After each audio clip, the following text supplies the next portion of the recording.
And we're back for episode 6? Probably. Time to head, well, not time, but we're gonna go to the library today, hopefully, maybe, sure, whatever. As she stands up to follow me, she takes hold of a straight, retractable cane that had been slipped in the handle of her bag on the floor.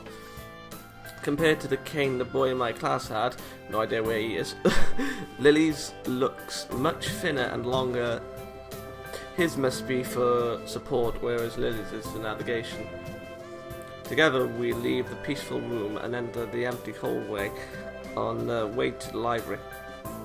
Ugly picture. Side by side, my pace carefully slowed to match hers. We slowly walk through the hallway. It doesn't take long for us to arrive at the door to the warm-looking room, apparently situated in the centre of the floor rather than either wing. Ladies first. She gives an appreciative smile at the gesture, taking the lead as we file in. To the left, the wooden library counter, with the library proper being on the right. I think I was supposed to say pauper then. I don't know why. I don't even think that's a word. Did I make up a word? No, I've heard of it. It easily dwarfs my old school's library with the distinct smell of old books, giving the place an almost old world air. I can say atmosphere, but still would have worked. There doesn't seem to be a lot of students here. Considering the time, it isn't a big surprise. Everyone's probably either in the school grounds or the dorms. Yuko, are you here? Yuko! She says it to thin air since the librarian doesn't seem to be present, and of course Lily can't see this. What's unexpected is that it draws a reaction. Thud. Something from under the counter thuds against it, followed by a quiet wail. I never did a voice for Yuko, did I? I don't remember. Oh well. The origin, apparently the librarian, quickly, crawls out and bounces up to extremely rigid attention. Hi Lily, how can I help you? I think I did my own voice and a girly voice then. Oh well, I don't really care. Her voice is strained in a failing attempt to sound casual, and she's rubbing the back of her head. I've said that wrong. Butchered, you know it is. Good afternoon. What happened just now? I heard a strange sound. It was the sound of heads bashing together. It's nothing, I just hit my head, see? See, I dropped an eraser under my desk, and while I was looking for it, a pencil dropped, and when I was looking for both of them, you came and surprised me. Are you alright? I'm sorry I couldn't know. It's okay, sorry for making you worry. Oh dear God, this is nothing. I've had worse happen to me. Yeah, that just makes me, that line, it scares me.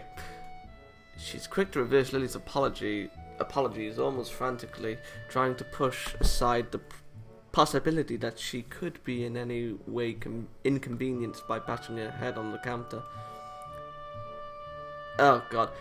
Look, I'm not reading that. No way.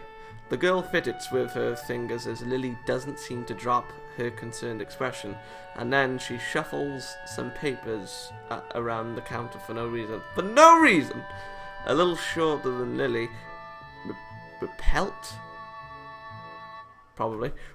with glasses, freckles, and a very troubled look. She seems to fit a librarian perfectly.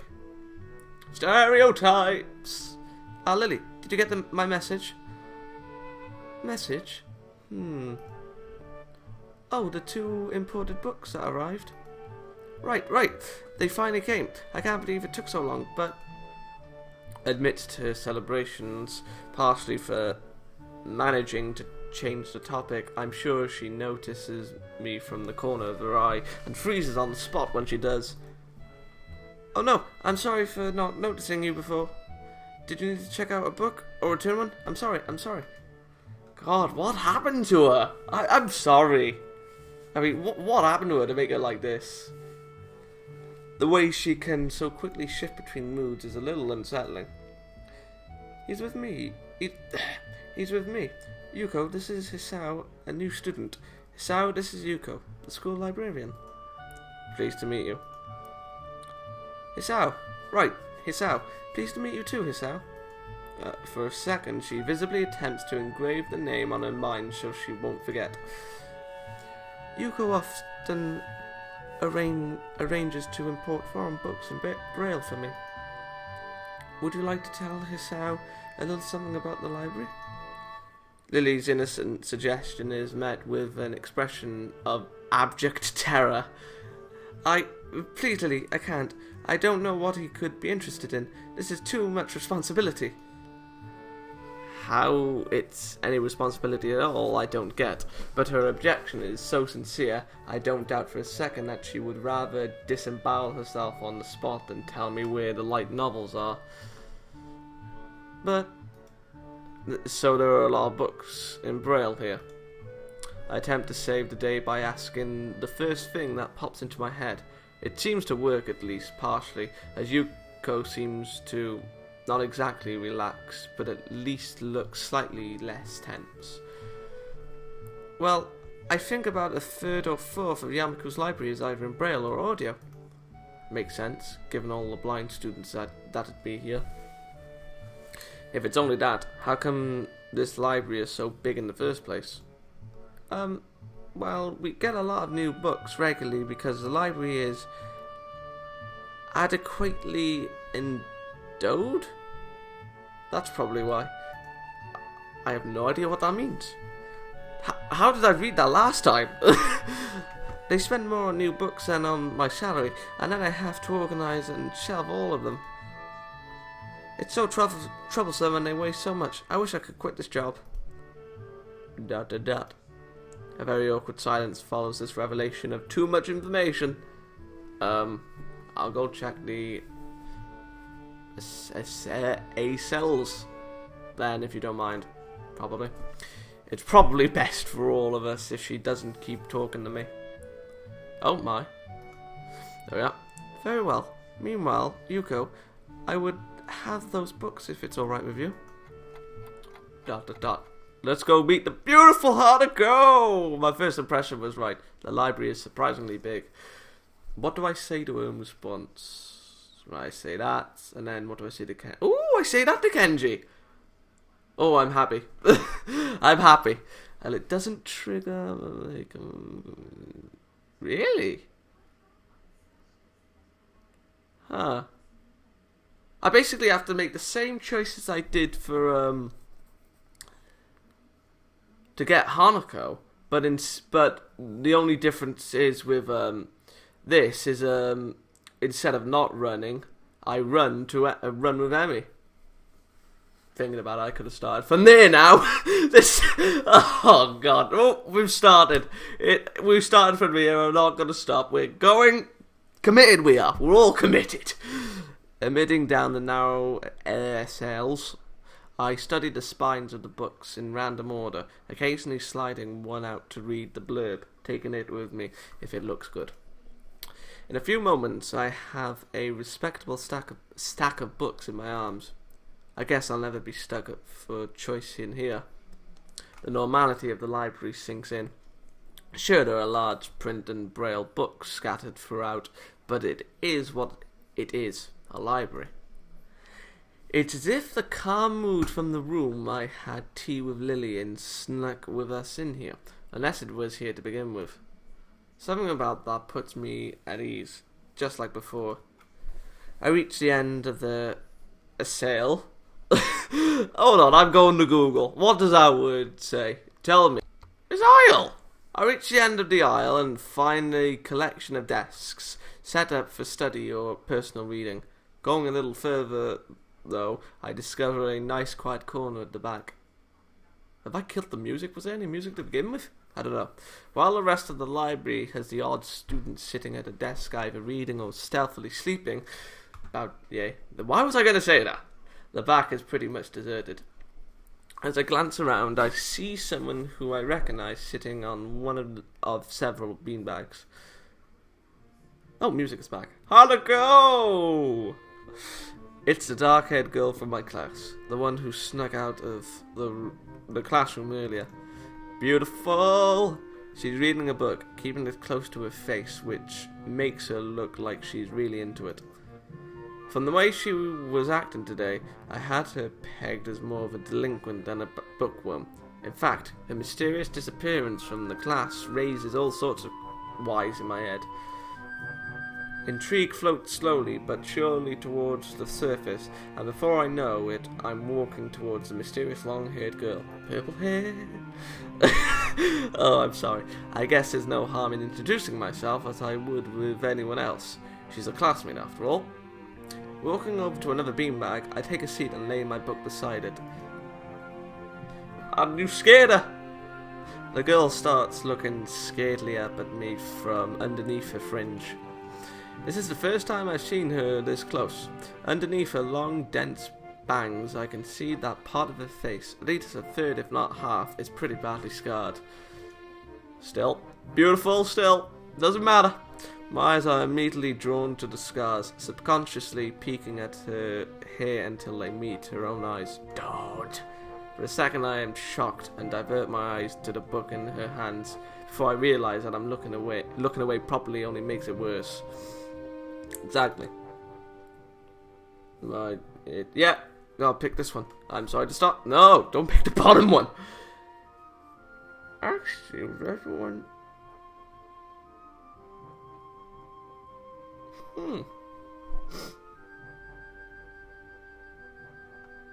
That's curious. Okay. I'm sorry, I didn't mean to startle you. So, oh, I already said it. It's okay. I still got her voice. Why do I have the mindset that I keep mixing them up? Oh yes, because when she doesn't stutter, I don't get that. Well, stutter. The girl certainly doesn't look like it's okay. What? Oh, right, yeah, because... Sorry, but I let it slide. So, do you mind if I sit here? She seems to be very uncertain whether it's okay or not for me to sit, but finally she nods just a little. Okay. I take the seat next to her, and she hides herself behind a book. Life of Pi. Never heard of it. So, sorry again for startling you. I'm Miss Al. She looks up from the book. Stalling? Yeah, stalling a little before replying. I know. We're in the same class. Her speech is stilted and so quiet that it is barely audible even in the still library. Somehow, I think that my delinquent impression of her was wrong. You think? Hanako. I'm Hanako. A beautiful name, and I was right about the meaning as well. I resist the urge to say that's a nice name, just to have something to say, but really it's the only thing that I can think of. Well, it's a nice name. I feel like an idiot. Baka! Everyone here must be used to being different to each other, and here I am being all bothered and fussed about that kind of thing. Don't let me interrupt your reading. I'll just check these books. Check these books if you don't mind. I thought I was going to say out then. She nods a little and sighs a little sigh of relief. Dot. So I tried to read the covers and the introduction of the books I picked up, and she buries, her face in her book. Uncomfortable silence consumes us. My eyes still wander to her direction, and I sneak peeks at her flowing hair and the scars it's hiding. After a while, I realize that she's doing the same, and only pretending to immerse in Life of Pi. Oh no. Her gaze is not inquisitor at all, though. It darts around like a scared rabbit. Well, that's mean. When our gazes finally meet, the chain reaction is unstoppable. Oh, this next line is beautiful. She stands up forcefully from the beanbag and takes a deep breath. I've got to go do something. It still makes me laugh, I'm sorry. Without warning, Hanako takes off and runs towards the counter. Her hair-like takeoff catches me so off guard that I don't manage to go after her until she has a good head start. By the time... How did Yuko miss her? By the time I reach the counter, she is nowhere to be seen. Lily and Yuko are happily chatting away. Knowing that I won't be able to catch Hanako myself, I approach the girls. Hey, did you notice a girl run past here? Maybe. What did she look like? Long dark hair, kinda shy. She had, well, some scars on her face. You wouldn't be talking about Hanako, would you? Yeah, that's her. I saw her reading and tried to talk to her, but I think I scared her off or something. Oh dear. Yuko, would you excuse me? I'd better try and find her. Sure, I'll hold on to these until you come back. What's going on? I'm sorry, but I'll have to explain it to you some other time. Right, I'll see you then. I'll see you later then. Oh well. Lee hastily grabs her cane and hurries out of the library, leaving me alone with Yuko. I don't think I'll ever get the hang of this place. Did I do something wrong? What did you do? Nothing. I was just looking for some books and then she got this fit and ran off. The most offending thing I can think of was that I might have looked at her general direction a few times. Well, she is a very timid girl. You have to be very careful around her. She can be very jumpy, I think, and she's not accustomed to talking with other people. No, it's not strange. Isn't that a bit strange? I wonder. It's just how she is, I think. Yuko doesn't sound all that convincing. Then again, maybe this is just the norm around here.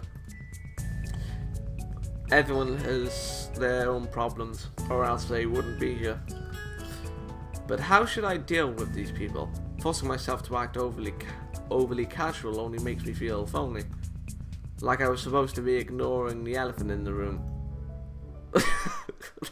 That face. Yuko fit it. Oh my god, my voice cracked. Man pointer going down crazily. Yuko fidgets, looking like she wanted to say something to that, but resists it. I think it's an elephant only if you feel that way. That's true. I guess she doesn't have a good sense of self-restraint. It makes me smile, and she blushes heavily. Oh, what? Did that sound stupid? No, it sounded really wise. I guess you're right. It's more about me than anyone else. Neither of us has anything to add, so Yuko fills the silence by shuffling some papers around. People who have papers on their desk really like doing that. Did you find any books? I should be closing soon. I mean, this library should be closing, but I have to do it. I hope that's not too inconvenient for you. Oh, yeah, I would want some books, but I left them over there because I'll just go get them. I fetched my stack of books from beside the beanbags where Hanako and I... What the hell? Oh, right, be right back. Important message. I'm back. I fetched my stack of books from beside... Wait, I read that. Wow, you read a lot, don't you? Well, I read, but there's not really books. The only books I read was... What is it called? Annihilation and Deceived. Everything else I read on the internet. Oh, it's fine. Thank God for that. I surprised myself with that too, honestly. At least when I really think about it. Oh. I had a lot of free time earlier this year, so I just kind of started reading books to fill that time. I couldn't do much else. I see. But she doesn't say anything else, and just checks out my books for me. Click, damn your mouse. I guess this is what they call tact. Oh dear God, no. Wait. We're gonna have two choices in one. When did I get a choice to read? Oh, right. I understand now. Oh, okay. Righty-ho. Okay. If I'm thinking about the right thing. Holding the library books with one arm, I trawl my pocket for the key to the door. A sudden sound from behind startles me, making me nearby drop the books I'm carrying or the key that I'm almost managed to get into the lock. Kill him now. Who is it? I turned around to see who is talking to me. It's Kenji. He seems to be in a friendly mood, although the light glistening off his glasses in the dark gives him a sinister look. It's just me. This makes him pause and lick his lips nervously. Who is me? I don't know anyone called me. Are you some new guy again? His voice suddenly strained and quick. Yes, but we've met before. Yesterday. I don't think so. I remembered someone who I met only yesterday. When was that? What day is it today? I'll try to ignore him. Is he joking or what? No! He's trying to thwart the snipers! Prove that we met before. You live across the hall. You're Kenji. Kenji jumps back. Oh, say what? Oh, I know I hate him, but he's funny at times. But he can just be a little overwhelming. Kenji jumps back, his eyes filled with an uncomfortable fear. Uncomprehending fear. How do you know my name? Damn, this can only mean one of two things. Either we have met and you're telling the truth, and I just can't remember, or you are a spy. I think I've changed his voice. He pauses. A psychic spy. Mower truck and psychic spy. His eyes dart around me, trying to peek into my room, although it's hard to believe he can see anything through those thick glasses. His mood swung from friendly to manic in less than a minute. I'm not psychic. How do I know that? I'm not a mind reader. I'm changing his voice as I go. Oh well. Kenji points a finger in my face damningly. Unlike you. Stop that, man. We met yesterday. What's wrong with you? I live in this room. Lies. If you think you can pass this out because I'm legally blind, you're sorely mistaken. You don't even look like him. I mean, the resemblance is real slim. Maybe at a distance, but who do you think you're kidding? I want to grab him by the shoulder and trach him and strangle him and then cut him up like no tomorrow and then bleed him dry, paint the lines, cut them out. What? What did I say? I'm sorry, was that a little bit too sinister? Exasperated, I rubbed my eyes and let out a heavy sigh. Stay there. Kenji comes closer, one careful step at a time. I stay still, lest he assaults me physically, although I doubt he could do much damage even if he did. Oh wait, I see it now. Damn, it really is you. Sighing again, and then, once again, for good measures, I step backwards just in case. What's up, man? You don't look too good. I think something's wrong? I don't know. Just had something stupid happen to me. A few stupid things, actually, even if you discount this one. I can't get a proper touch on other people here, and I have no idea if it's because of me or because of them. You. I don't know why I'm telling this to Kenji. It's not like we've had any contact either. That's rough, dude. Yeah, I'm sorry about calling you a psychic spy and all, but you can never be too careful. It's the hard reality we live in. I'm slowly starting to think that Kenji isn't necessarily living in the same reality as the rest of us. You see, this is how it is this is how it is, this world. There is no justice. You see, even when I lose, I win, because I don't lose the lesson. What does that even mean? It doesn't matter. He dismisses it flatly with a wave of his hand. So what happened? Why the long face? Do you have a long face? It's nothing. I just scared some girl off accidentally. Literally too. She actually ran away from me. Was it my fault, really? I think. Was it my fault, really? I think. I'm not really used to all this yet. A girl? A cute one? Cute? That's a hot. She is cute. And I guess it could go either way. Wait, what? Oh, right there. I can say she was cute. Right. Oh, I love it. Yeah, cute. I knew it. There are a lot of cute girls here. A strangely disproportionate amount. I believe this is one of the dark secrets of this school. I tried to warn you, man, but you didn't listen. Oh god, this is the part where he says about, I don't remember any such warning. Why did you ask him? Yes, dark secrets, extremely dark, like a black hole. Have you noticed the number of girls in this school is slightly but significantly higher than the number of boys? It's like 60-40. He turns his head to the left and stares off into the distance and nothing. Oh, I just imagined that. Why is it like this? I mean, to the untrained eye, it doesn't appear to be that bad, but that is a full 20%. One would think that a school with such a huge pool of women would be a man's dream, but no. What I'm about to tell you could blow your mind. Are you ready? I don't know where this is going, but I think I won't be missing much by cutting out now. No, I'm not ready. I only get as far as turning the doorknob before Kenji starts talking again, showing that he doesn't really care if my mind is blown or not. Oh, for God's sake. I believe that this school is a battleground, the site of a feminist infiltration. This disparity in the number of men to women is a clear sign of how far they have come. In case this Cold War turns hot, they will have superiority in numbers. Just another skirmish in the eternal war against the forces of the feminists. They're everywhere. In Japan, I can't say it with a straight face. In Japan, women outnumber men.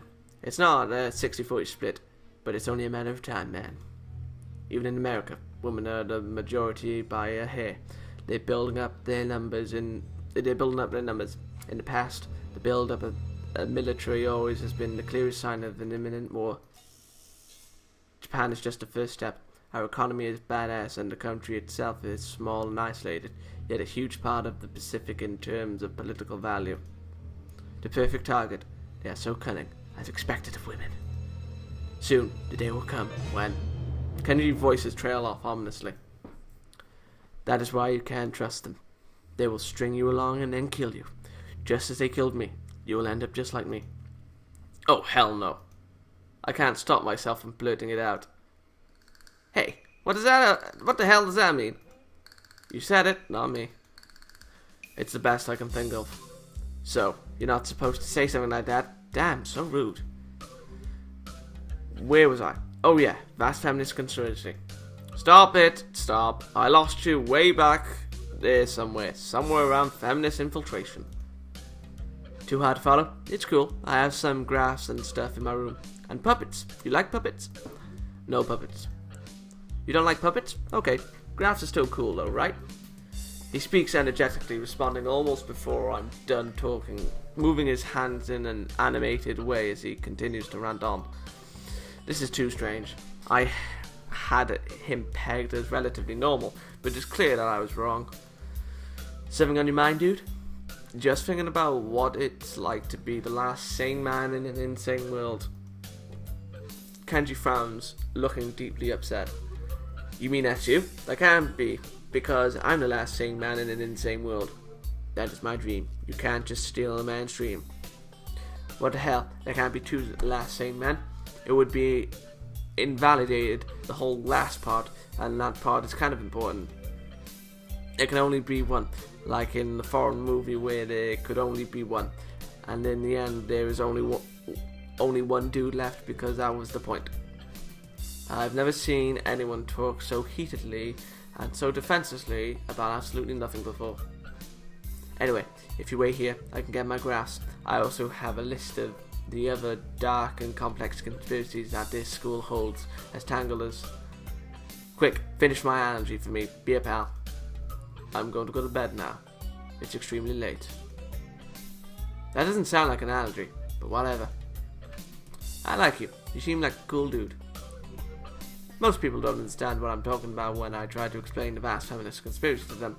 Denial is a terrible thing. Later. Oh God. He claps...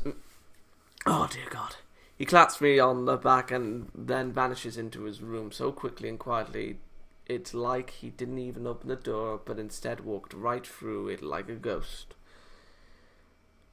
Oh, I'm gonna end it off here. This was episode 6. A very long episode, I might add. See you in episode 7.